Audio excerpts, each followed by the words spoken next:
We're back. It's another Company Cam webinar, and today it's about stop losing your best workers, what every contractor needs to know. I'm so excited to have Nathan Lopez with us, Summit Commercial Solutions LLC, 20-year roofing veteran who co-founded and sold his commercial roofing business in 2024. Tons of experience, multiple decades of experience. Just so excited. Let me do some housekeeping items and then I'll kick it over to Nathan to do some intros. First and foremost, I have a cold, as everyone can tell, so bear with me as I try to make it through with the voice the way it is.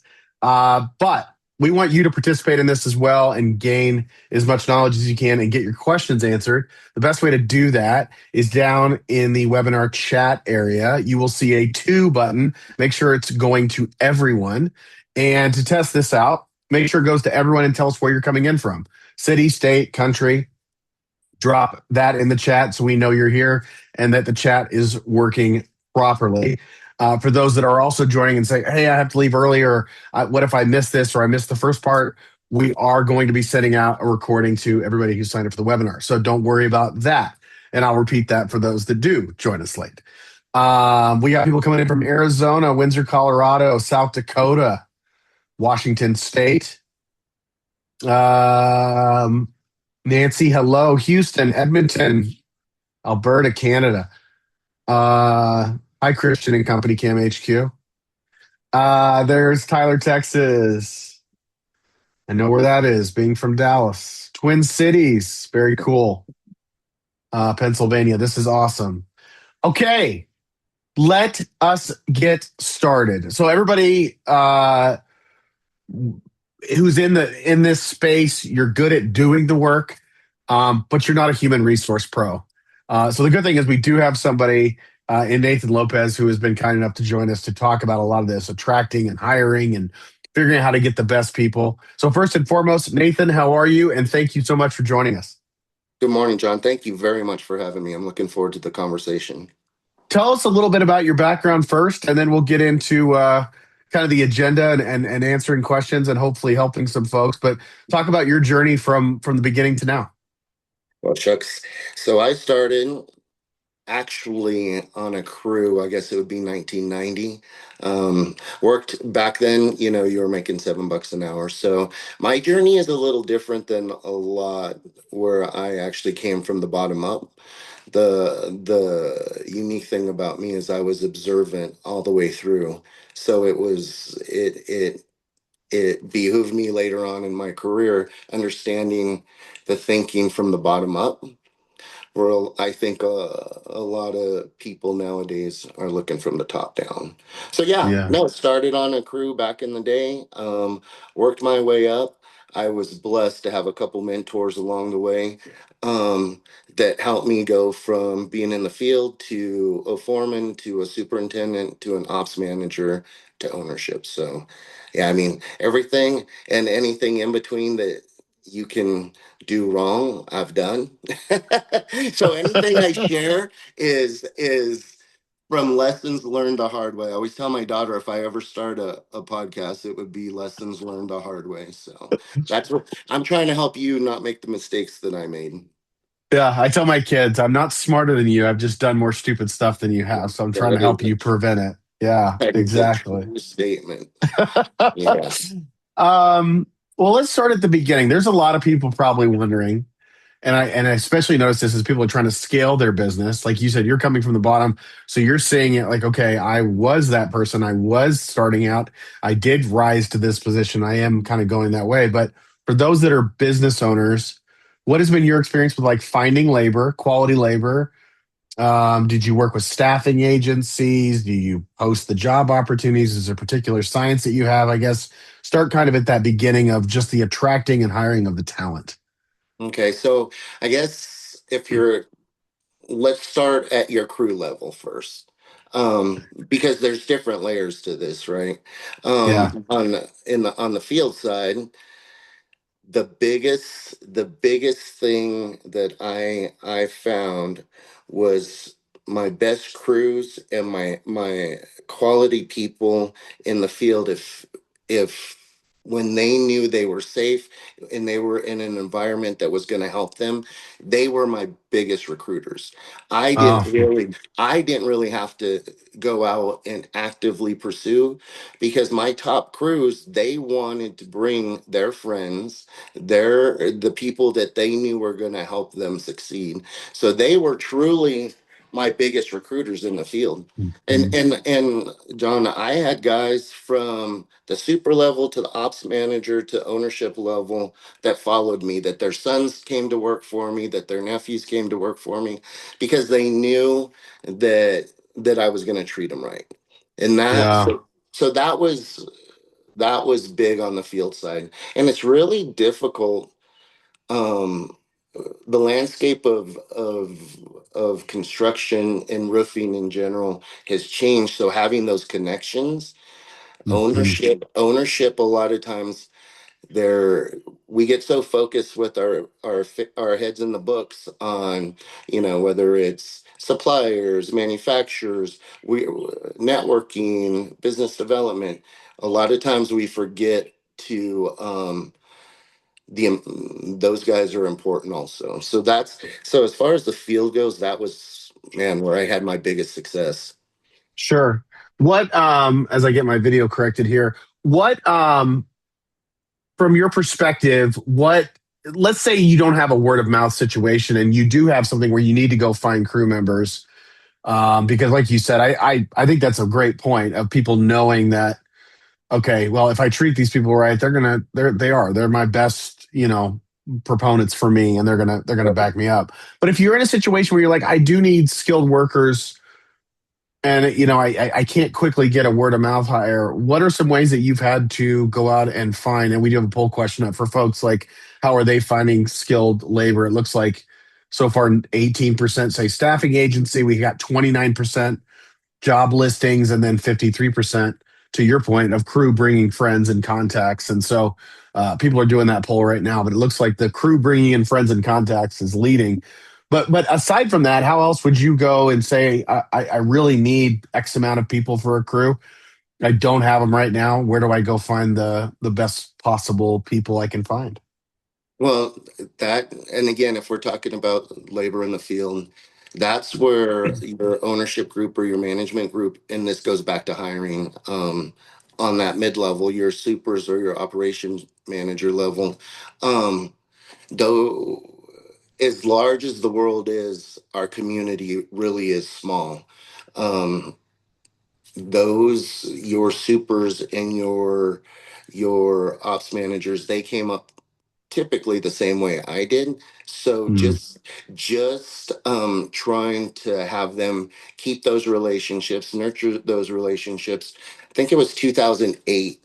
I had a big event happen and I lost 23 employees, um, outside of what we could control.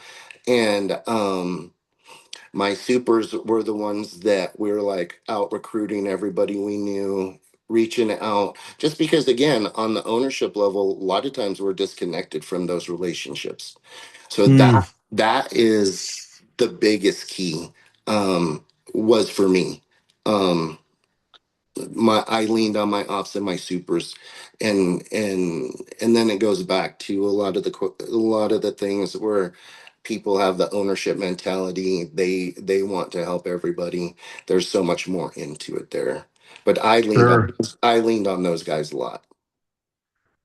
What there's a question in the chat, and this kind of relates to where I was going to go next. But Amara says, how do you handle pay or other benefits to keep them loyal so crew members don't leave for $1 more per hour? Joshua commented, if $1 is keeping you from holding on employees, perhaps you need to charge more for your work. I guess there's two questions in there, but I guess what are some incentives? What I was going to ask about is what benefits is the question really about. What benefits can I realistically offer as a small business that workers care about so that they're not making a jump, for an extra dollar or two an hour?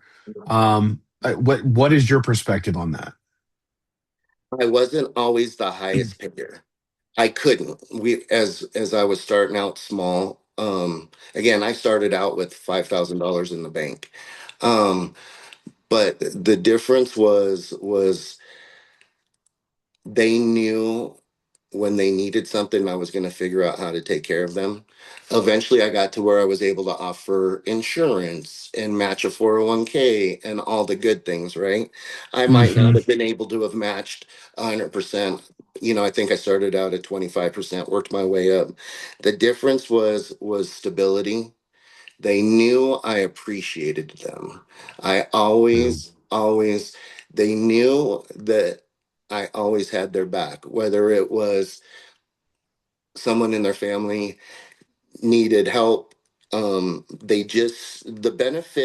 The financial benefits will come, but the biggest difference is how we treat them, how we make them feel, our Hmm. level of appreciation. And that's really what set me apart. And I remember coming up, going from $8 an hour, $13 an hour, working your way up in the field. But at the end of the day, did that foreman, that super, they appreciated the work that we did, whether it was the overtime, whether it was trying to find those ways to reward them when I couldn't give them the money. Yeah. Yeah, we've got some folks that we're talking about. Um, well, we actually talked to on our podcast a while back just about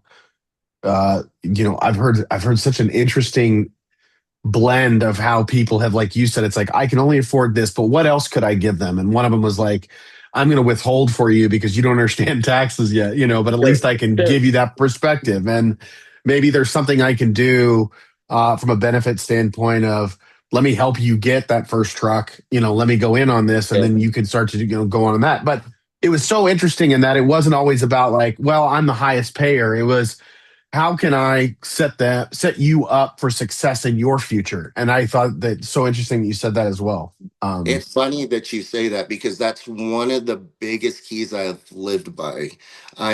Again, I came up really in a different time. I was blessed that I don't know if you're familiar with Zig Ziglar. Um, One of the things I remember from a seminar I heard from him as I moved up on the management level was if you help enough other people find success, it'll come back to you one way or another.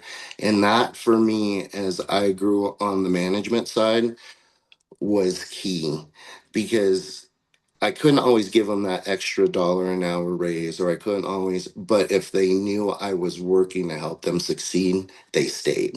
And that was yeah, huge for me. yeah. I think you've kind of touched on this, but the next topic I wanted to get into was like building that culture and scaling as I think one of the challenges, and honestly, it's something I'm working on right now from just a content perspective at CompanyCam, is not so it's that challenge of as you get bigger there are new problems, right? Like there's the problems that when you're small, that maybe it's I don't have enough money to be the top payer. But as you get bigger, it's not that you have no problems because you're bigger now. It's that you have a new set of problems. And one of those is, how do you build kind of that trust with new hires that you bring on? And then you have to start thinking about things like a training and an onboarding process, because obviously you can't be there to do it one to one as your business is growing. And like as you're kind of growing and figuring out ways to scale your business and still keep the culture that you built in place, like how do you look at that business growth trajectory and all the challenges that you kind of have to deal with there and keep all the things that you built like you were talking about when you were still small? That's that's a great question. The one of the keys, and this came from one of my mentors who early on that actually took me out of the field and um, started my management journey. The one thing I learned from him was being observant. What makes sure people tick? Um, you're correct. We can't be all places all the time, but we can be observant when we're talking to them. We can be observant to what's important to them. So as you're scaling, you're able to recognize what their talent is. And not everybody does that. That comes back to not everybody can do that, has that talent. That comes back to us as leaders. One of the biggest things is, how am I being better? How am I helping them succeed? It's not just about the work they do, it's about us as owners, as managers. Um, am I working on myself? Am I growing? So they see it, because then they want to be better. They want to put a bigger effort in. That was always big to me. And again, I'm kind of unique because I've walked in most all of the shoes. But for a lot of people that haven't been in those situations, I would say be observant. I had a foreman that I knew he was about the 50 cents. So for Mm.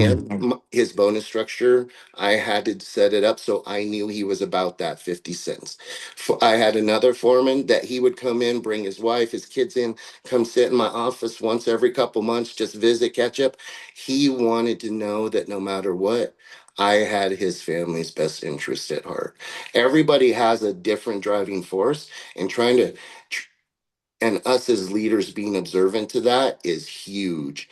And as you scale, it's finding people that align with that, but also that are willing to have that service mentality, so that, hey, you know what? When the team wins, the company wins. When the individual wins, the team wins.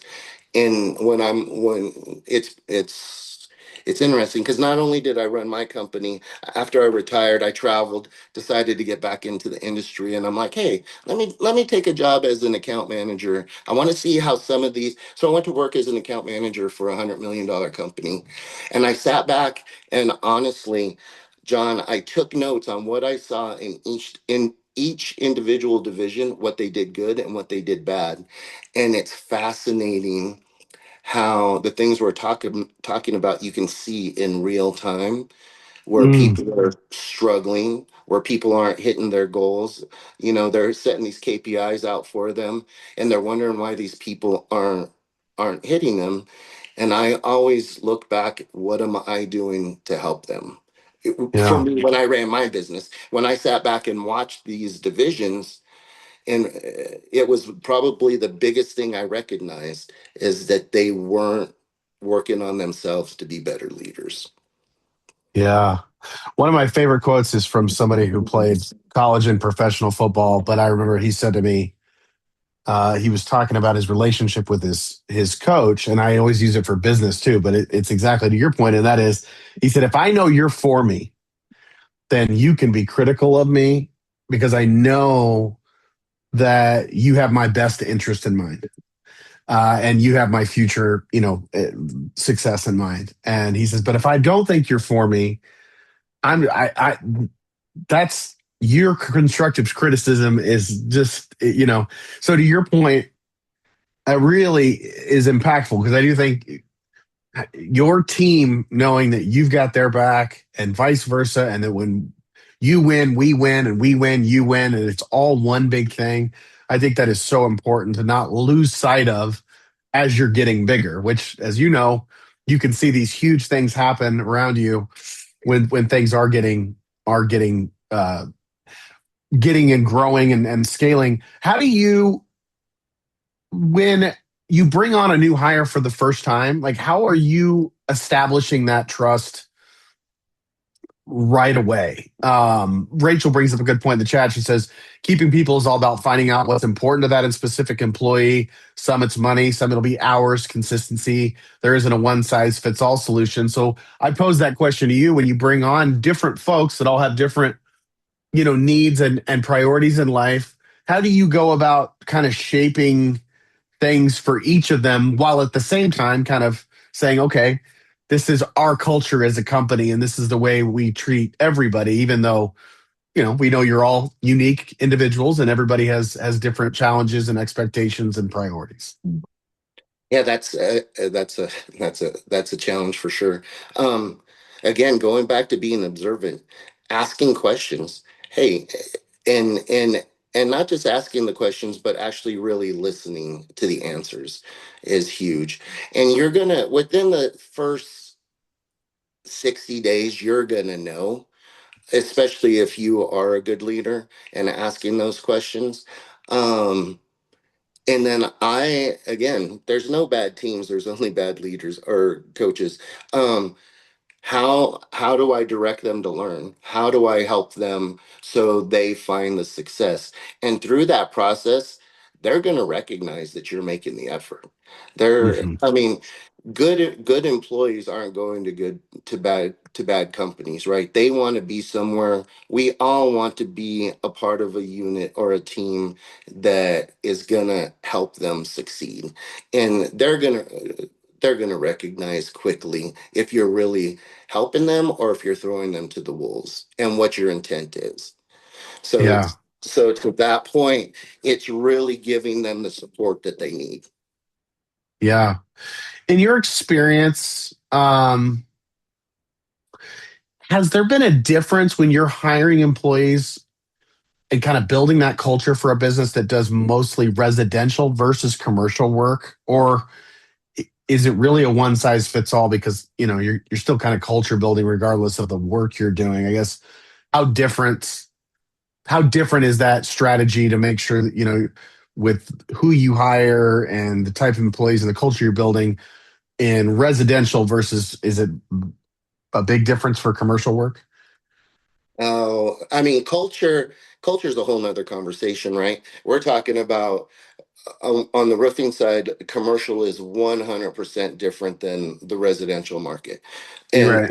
in that industry, it takes a different personality, a different energy to really be successful on the shingle side, residential side, or commercial. Depending on what your market is, if you're, new construction, if you're recover, if you're insurance work, they all take a bunch of different personalities, but it is very different from the residential side. As far as Yeah. culture goes, I used to hate that term culture because I think it's overused. But Yeah. the biggest thing as a manager, as an owner, we get into our grooves and we find our people that we connect with. You find people that you've had some success with and then you've not had some success with. The biggest thing I found when you're trying to develop a culture is again, people aren't dumb, they're observant. Hmm. The Yeah. biggest thing to kill culture is, and we're all human, again, I've made these mistakes, right? Rewarding the wrong person at the wrong time in front of everybody because everybody's watching. Hmm. As big as our world is, they're paying attention.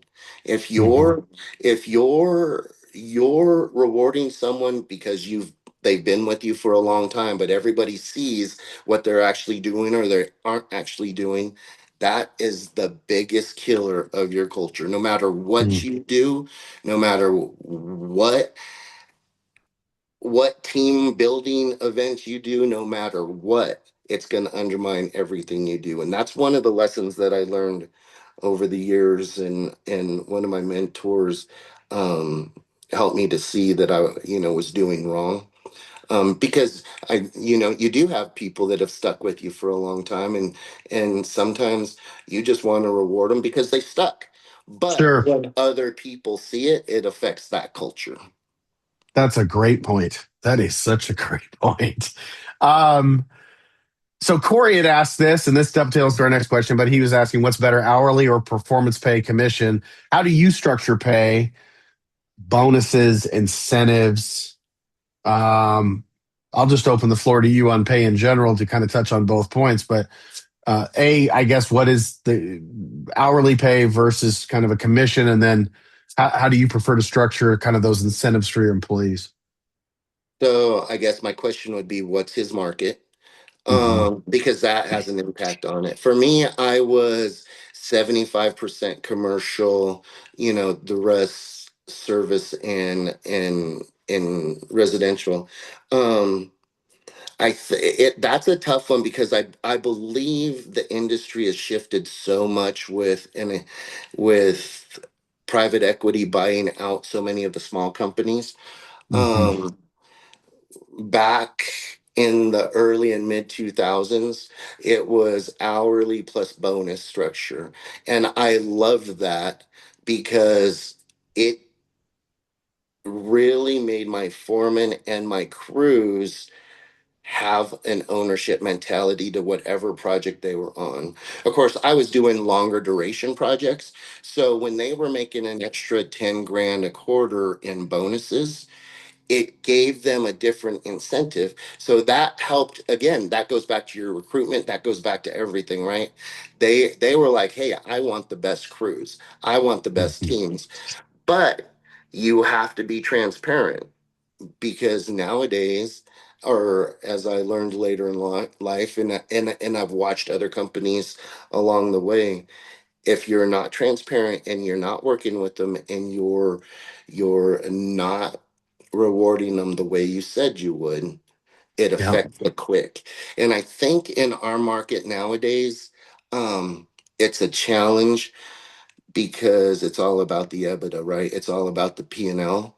So I think it's shifted so much where you, and this goes back to an individual, I'm talking generalities here. Um, I think the market shifted more towards an hourly market versus a bonus structure, just because. And again, it's different for different size companies and Yeah. relationships, but I think in general it's more towards the hourly rate now. Yeah.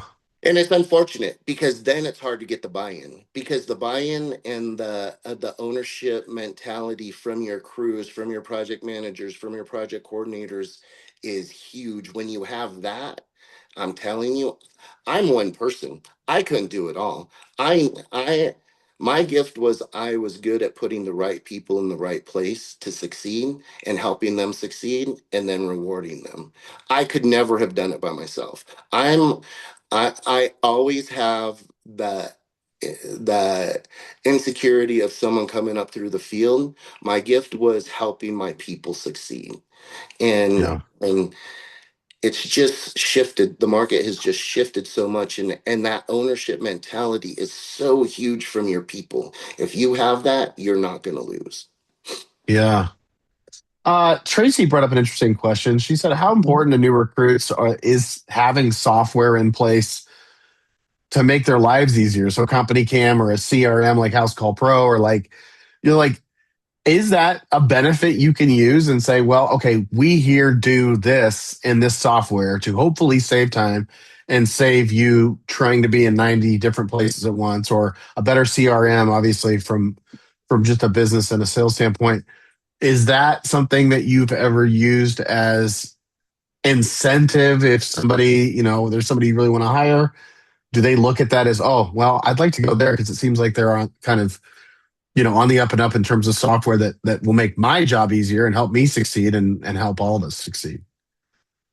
Um, as far as CRMs go, it's interesting. Again, one of the things I love about what you guys have is you guys are the ones that are really helping the field to the office, to your project managers, to your estimators. It's a transfer of information. As far as Yeah. CRMs go, I started with one years ago back in 2003, and it was so rudimentary, it's not even funny to what's out there now. And then when I've gone and worked with a couple large companies, they have six different CRMs, a different CRM for every division. Again, it's kind of it goes back to the size of your company, or what are you specifically targeting. My big thing when I look at a CRM, and I've probably worked with 10 different ones, how intuitive is it? Because as Hmm. much as you think you're helping them, you're bogging them down just as much. Yeah. If it's not intuitive, we want to put these KPIs out, we want to put all these terms out, all these acronyms, but are we helping them succeed in the big picture of it? Yeah. No. And that's there are so many good ones. Each individual company has to figure out what works for them. But my big thing is it intuitive? Is it easy so that my field guy to my office, the information can be transferred? Yeah. That's Exactly. my thought on them. I think they try to bring two, three different things in and they bog it down more than they help it. Yeah. Yeah. That's the well, it's like Luke Hansen, our CEO, says. He's like, I want you to use this app as little as possible because you have work to do. The point is to use it to get it done and move forward. Jordan brings up a point and says, I wish it was base plus performance bonus. Is there a way to transition this in the trades industry without breaking the bank? I don't. I'll yeah. Pose that question to you. Yeah, 100%. I mean, and that's honestly how I found my success because when they were making an extra 10 grand a quarter in bonuses, the company was making an extra 200,000 a quarter in profit. Right. Um, so yes, you definitely can structure. That's a whole lot bigger conversation, but that was my model and it worked brilliantly for me. Again, Yeah. it goes back to your as an owner. And again, I don't know what the audience is, how much of it's management versus ownership, size of company, right? That's going to affect all of that. But the biggest thing to me is making sure your integrity in doing that and setting that structure up, they trust you. So then they're willing to go all in. If they're not bought in, it's never going to work. Yeah. Uh, Next topic is kind of our last one is on retention. And so you're not really recruiting, but now you're growing, and with that comes retention. How do you kind of create a career path so that workers feel like they have a future with you and your business? And this is not just, oh, this is a job for X amount of time, but this is a place I want to stay and grow in. This is an environment that's conducive to, getting me where I want to go. How do you kind of create that path? Again, it goes back to me, everything goes back to trust. My guys that stood with me for the 15, 16 years, they knew that that I always had their best interest. I had one PM estimator that I wanted him to be the one that bought me out. Like, right, I was training him to be, hey, when I'm ready to retire, I want you to be the one that takes over what we've built. Sure. And it's coming back. It comes back to the trust. Um, your field guys, again, you have different layers to all of this. What's the end goal from the apprentice to the foreman to their progression to a super to ops manager and your growth, right? If you're a $5 million company, your your ceiling is a little lower as far as where the growth can go for them, but it's not about the ceiling. It's about having the trust and the team that, you know what, I've watched you go from making 18 bucks an hour to $40 an hour. Hey, this is where we're at. How do we keep you growing? I don't know. Let me figure out a bonus structure off of that so that you're they're creating their own accountability. They're like, okay, if I'm giving him everything I have, I know Nathan or I know John or whoever it is going to make sure they take care of me. And that's the secret, right? Um Yeah. I'm working. I worked with $100 million company I took them from 2 million to 9 million, helped them grow. Working with a $2 million company, it's about trust. And Yeah. if you don't have the trust, you're not going to keep them. But once you have the trust, you can figure out those markers or those layers to help them succeed along the way. Yeah. David posed a hypothetical here. He said, you're talking about building a production team side of the business more so than a sales division. Um, here in not a hypothetical for him, but I mean for us here in Texas, the majority of roofing companies do not have in-house crews and they use sub crews. Is it more beneficial to hire in-house or to continue with subs? Again, that comes down to dollars and cents. Mm, It's and especially if he's on the steep slope side, is a different mhm, conversation, right? After again, there's no difference. You have to build the relationships with your subs the same way you do with your employee crews. My model was at my largest, I had 112, managed 52 when I left, or in 2017. Um, you have more control, your quality, but again, your supers and your ops managers are going to build those relationships with your crews. Um, so if dollars and cents is you're gonna sub, then you have to be building those relationships and holding them accountable the same way. And again, when I say holding accountable, it's building the trust. You want mhm. them to hold themselves accountable. Hey, you know what? Nathan always pays me on time. I've never missed a payment. Every week he gives me, and you know what? When I don't bend a corner right, when I don't have step flashing where it's supposed to be, or I didn't flash a scupper the way it's supposed to be, he calls me out on it. But he always gives me respect after the fact, and it's Mhm. building those relationships with your sub crews the same way. Um, so that's a tough one. That's a dollar. That's a market. That's a market thing because Texas is a different market. I was actually just out in Houston meeting with a company, and it's definitely a different market. So having those conversations and knowing where those margins are, that's something that you can look at but again, it just comes back to the relationships and the communication. Sure. We'll let people get in their last questions here. My last question on this one is for today is what if you had to give like what's your biggest piece of advice for our those that are joining us like as it relates to building your team of all the years and experience and like you and I were talking about we've made all the mistakes so we can hopefully help people avoid them but what would you say if you're like I got to pinpoint the biggest piece of advice that I can give all these folks regardless of market size or where they're located, just something they can take with them. What would you say the biggest piece of advice that you'd want to share with them would be?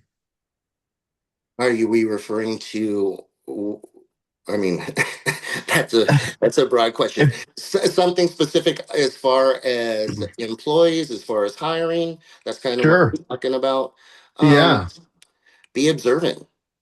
I mean, and be yeah, be observant, be present, because we're all human. At the end of the day, they want to find a good place as much as we want to find a good person. Yeah. Um, and creating that place where they want to be and they want to excel is going to make you and your team excel. I guess is probably the biggest thing I would say. Yeah, absolutely. This has been fantastic. This recording of this webinar with Nathan Lopez will be sent to everybody in 48 hours. If you have more questions or you want to connect with Nathan, Christian just dropped a link to his LinkedIn profile and his email address in the chat, so you can grab that. Again, if you missed it, we're going to send this out to you. Just want to thank everybody for joining us. And most importantly, I want to thank Nathan for joining us today. This has been amazing. And I know I've learned a lot. I hope everybody else has as well. Nathan, thank you so much. Thank you guys. I have fun. You guys do a great job. Truly, I'm a fan. Thank you very much. You bet. Everybody have a good day.